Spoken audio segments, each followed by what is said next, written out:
ನಮಸ್ಕಾರ ಸ್ನೇಹಿತರೆ.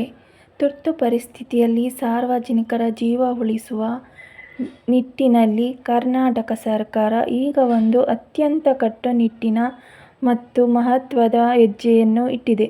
ಹೌದು, ಇನ್ಮುಂದೆ ಅಪಘಾತ ಅಥವಾ ತುರ್ತು ಚಿಕಿತ್ಸೆಯ ಕರೆ ಬಂದ 15 ನಿಮಿಷಗಳ ಒಳಗಾಗಿ 108 ಆಂಬ್ಯುಲೆನ್ಸ್ ನಿಗದಿತ ಸ್ಥಳಕ್ಕೆ ತಲುಪುವುದು ಕಡ್ಡಾಯವಾಗಿದೆ.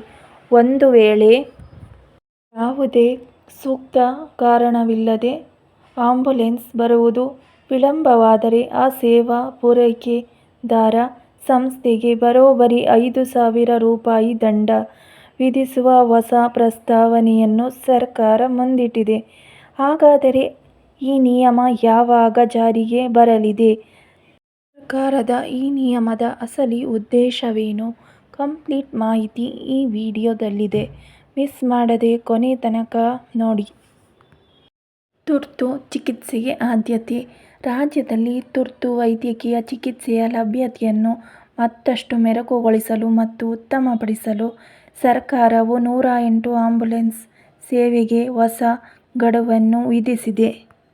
15 ನಿಮಿಷಗಳ ಕಡ್ಡಾಯ ನಿಯಮ. ಹೊಸ ನಿಯಮದ ಪ್ರಕಾರ ತುರ್ತು ಕರೆ ಬಂದ ಕೇವಲ 15 ನಿಮಿಷಗಳ ಒಳಗಾಗಿ ಆಂಬ್ಯುಲೆನ್ಸ್ ನಿಗದಿತ ಸ್ಥಳಕ್ಕೆ ತಲುಪುವುದು ಕಡ್ಡಾಯವಾಗಿರುತ್ತದೆ.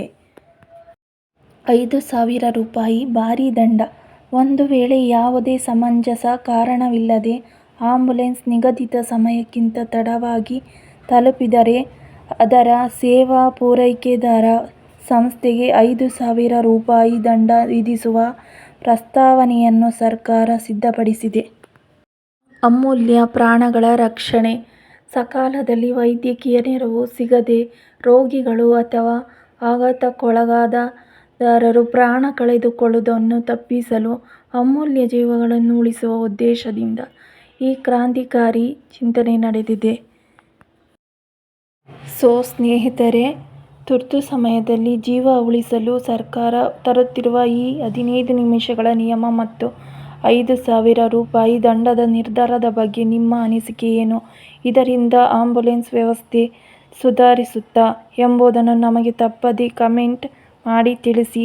ರಾಜ್ಯದ ಇಂತಹ ಪ್ರಮುಖ ಪ್ರಚಲಿತ ವಿದ್ಯಮಾನಗಳು, ಕಡ್ಡಾಯ ನಿಯಮಗಳು ಮತ್ತು ದಿನನಿತ್ಯದ ಬಿಗ್ ಬ್ರೇಕಿಂಗ್ ನ್ಯೂಸ್ಗಳಿಗಾಗಿ ನಮ್ಮ ಚಾನಲನ್ನು ಮರೆಯದೆ ಹಿಂದೆ ಸಬ್ಸ್ಕ್ರೈಬ್ ಮಾಡಿಕೊಳ್ಳಿ. ಈ ಉಪಯುಕ್ತ ಮಾಹಿತಿಯನ್ನು ಪ್ರತಿಯೊಬ್ಬರಿಗೂ ಶೇರ್ ಮಾಡಿ, ಲೈಕ್ ಮಾಡಿ. ಧನ್ಯವಾದಗಳು. ಮತ್ತೆ ಮುಂದಿನ ವಿಡಿಯೋದಲ್ಲಿ ಸಿಗೋಣ.